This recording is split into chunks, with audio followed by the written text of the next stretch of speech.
Dice el Papa Francisco: la alegría del Evangelio llena el corazón y la vida entera de los que se encuentran con Jesús.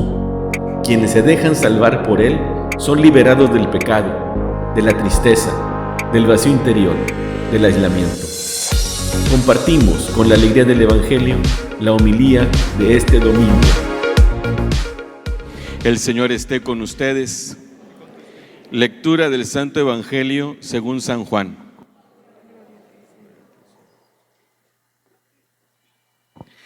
En aquel tiempo Jesús se retiró al monte de los Olivos y al amanecer se presentó de nuevo en el templo, donde la multitud se le acercaba, y él, sentado entre ellos, les enseñaba.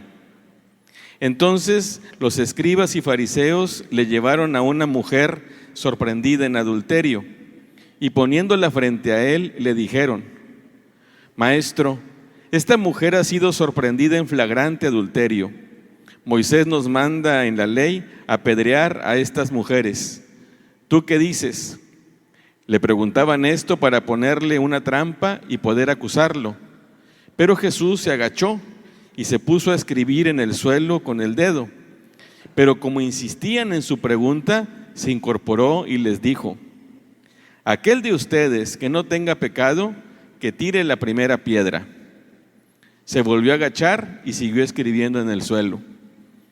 Al oír aquellas palabras, los acusadores comenzaron a escabullirse uno tras otro, empezando por los más viejos, hasta que dejaron solos a Jesús y a la mujer que estaba de pie junto a él. Entonces Jesús se enderezó y le preguntó: Mujer, ¿dónde están los que te acusaban? ¿Nadie te ha condenado? Ella le contestó: Nadie, Señor. Y Jesús le dijo: Tampoco yo te condeno, vete y ya no vuelvas a pecar. Palabra del Señor. Gloria a ti, Señor Jesús. Tomen asiento, por favor.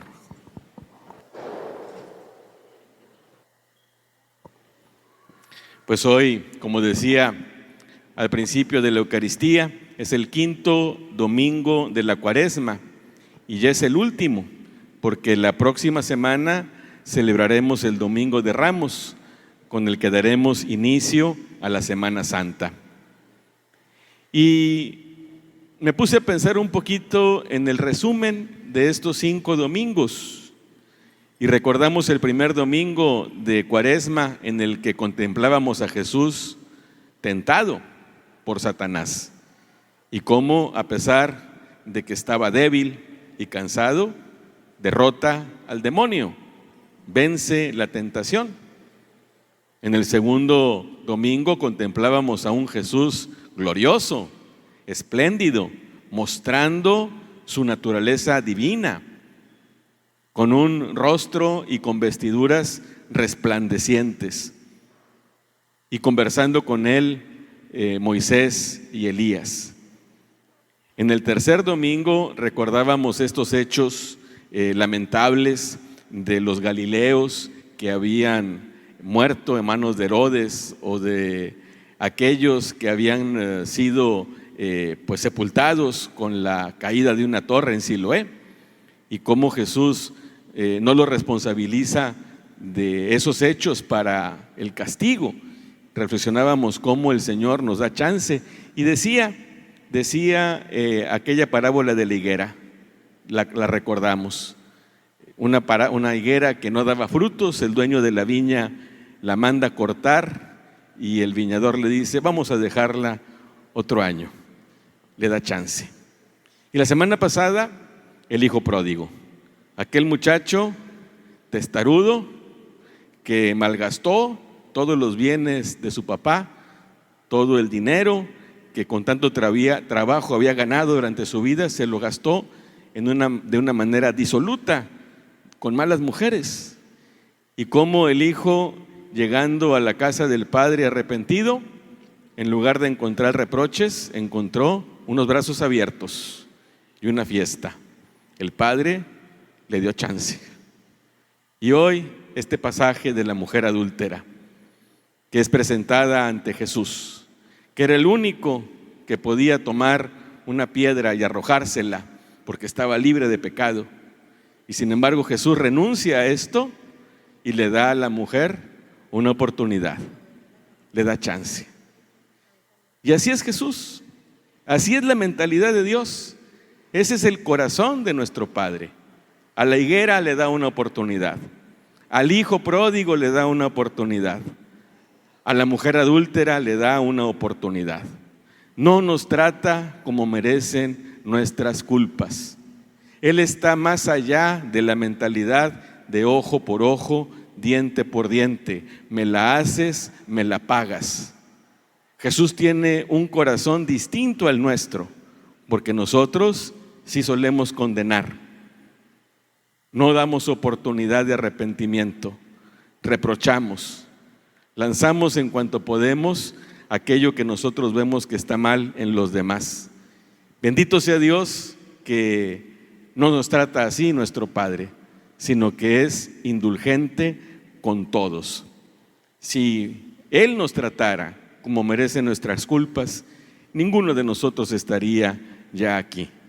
Pero Jesús también nos da la oportunidad de convertirnos, de recapacitar, de cambiar vida siempre, una y otra vez. Hoy vemos en el Evangelio, y es algo que estaba yo pensando, que los fariseos y los escribas, yo no sé si cometieron más pecado o tanto pecado como la mujer. De veras hicieron un acto muy reprobable, muy reprobable. Eso de instrumentalizar a esta mujer para sus fines. La quisieron ellos utilizar para ponerle una trampa a Jesús. Ellos no estaban a favor del matrimonio. Ellos no estaban entristecidos por el pecado del adulterio. Ellos no querían redimir a esta mujer. Lo que querían era ponerle una trampa a Jesús. Y la usaron, la utilizaron como un objeto, como un pretexto. Y eso es muy feo. Instrumentalizar a los demás para salirme con la mía es un pecado feo. Y por otro lado también el bochorno, exponerla a la vergüenza. Por más coscolina que haya sido esta mujer, por más de la mala vida, no sabemos si a lo mejor fue una cuestión ocasional, una caída incidental, no sabemos nada. Haya sido como haya sido, exponer a esa mujer a la vista de todos y acusarle enfrente de todos de un pecado de esa naturaleza, es también un pecado muy grave. Es como ahora cuando se filtran esos videos comprometedores y que se difunden en las redes sociales. ¿Cómo se sienten las personas de verse expuestos? Yo creo que ahí cabe la expresión esa de que prefiero que me trague la tierra. Y sin embargo estos fariseos y escribas, maestros de la ley, lo hacen, la exponen, la sorprenden el fragante adulterio, la sorprenden manos en la masa, así que a lo mejor ni vestida estaba, la pobre a lo mejor no sabía ni cómo taparse y la exponen a la vergüenza. Son unos desalmados.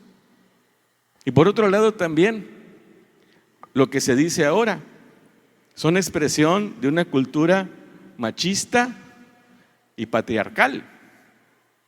¿Dónde estaba el hombre? Para cometer adulterio se necesitan dos. Ella era la pecadora. El hombre pues estaba haciendo una travesurilla. Se entiende. Una canita al aire. No pasa nada. La mujer es la que es culpable. La mujer es a la que hay que tachar de adúltera.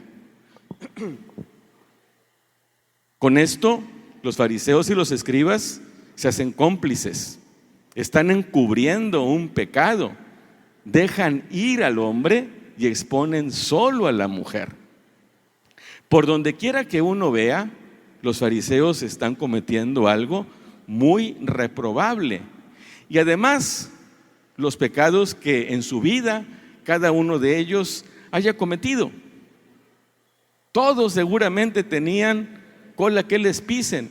Y yo no dudo que por más escribas y fariseos que hayan sido, también ellos hayan caído en alguna ocasión en adulterio. ¿Quién se salva de los pecados? Lo que hace Jesús cuando le plantean la pregunta, Moisés nos dice que apedremos a estas mujeres, ¿tú qué dices? Jesús no dice nada. Él entendió que si decía que sí, que le apedrearan, los fariseos iban a decir, pues no que muy misericordioso, no que muy bueno, ¿cómo nos dices que la apedremos? Y si Jesús hubiera dicho que no la apedreen, lo hubieran acusado de transgredir la ley, porque estaba escrito que tenían que morir a pedradas. Los fariseos y los escribas decían, no tiene para dónde hacerse, diga lo que diga, lo vamos a perjudicar. Por eso le insistían una y otra vez, y Jesús estaba sin hacerles caso, no discutió con ellos. Se levanta y dice, el que esté libre de pecado, que tire la primera piedra. Y es interesante porque Jesús nuevamente se agacha a escribir. Yo creo que ya dejaron de preguntarle y les dio chance, les permitió a estos fariseos que se pusieran a pensar. Seguramente a más de alguno caía en la cuenta que lo que ellos habían hecho era algo malo. Seguramente estuvieron reflexionando acerca de otras obras malas que hicieron. No le preguntaron nada. Jesús les dio chance de pensarla. Y se fueron yendo, empezando por los más viejos. ¿Por qué por los más viejos? Pues porque los más viejos tenemos más pecados. Es más larga nuestra lista de pecados. Uno por uno. Fíjense la benevolencia, la indulgencia, el amor de Dios, incluso para aquellos que lo cuestionan. Es una oportunidad que les está dando para que ellos también se rediman. Los puso frente a un espejo y ellos contemplaron su pecado. Y se dan cuenta que por los pecados ninguno de ellos ha recibido jamás una pedrada, un castigo. Dios es así y por eso se fueron yendo. Y también de la mujer. Es muy interesante porque en ningún momento la mujer muestra arrepentimiento. Seguramente o probablemente lo estaba. Pensamos que estaba avergonzada, abochornada, pero nunca le dice a Jesús, perdóname, perdona mi pecado, no le dice.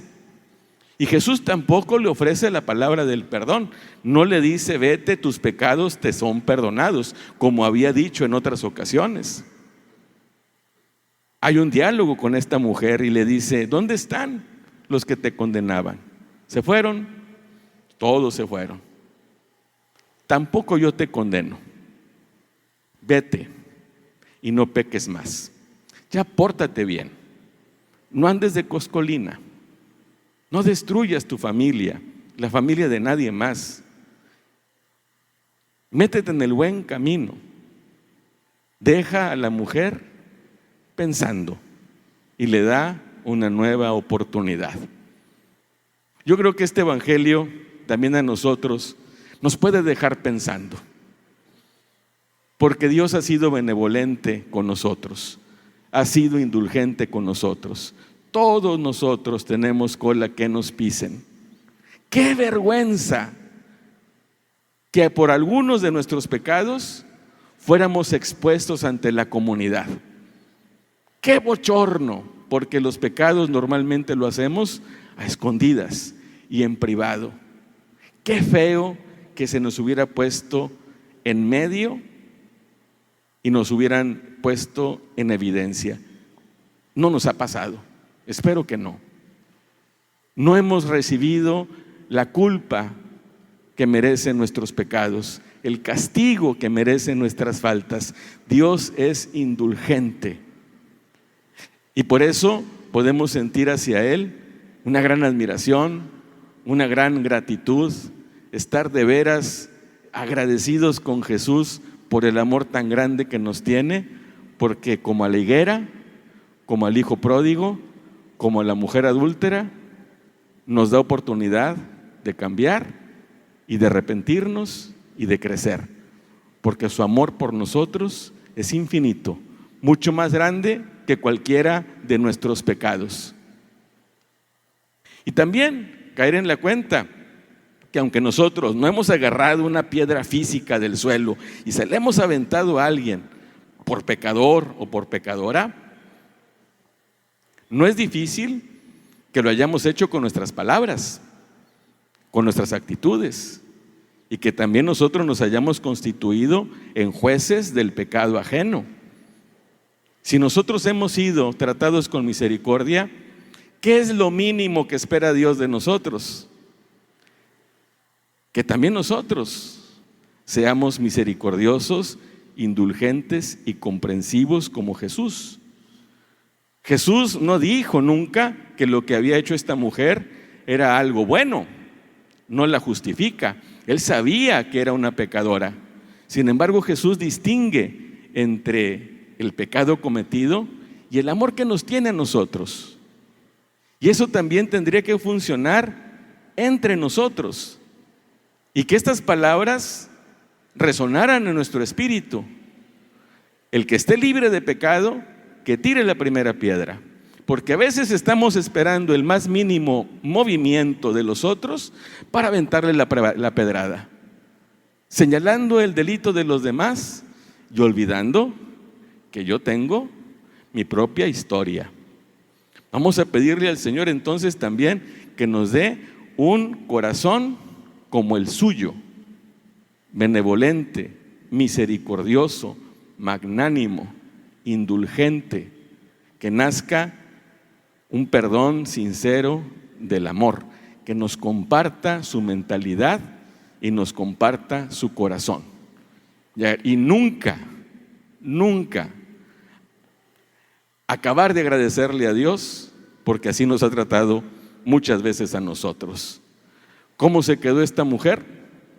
La salvadota que me dio Jesús. Y es paradójico, porque luego a él, lo vamos a escuchar la semana que entra, los tribunales humanos no fueron indulgentes con él. Lo acusaron inventándole delitos que no cometió, lo condenaron, lo ejecutaron, lo mataron. Así somos los seres humanos. Eso hicimos con Jesús y lo hacemos a veces también con las personas que nos rodean. Por eso hay que quedarnos pensando y pedirle al Señor que nos haga entender el amor que nos tiene y le pidamos al Señor un corazón como el suyo.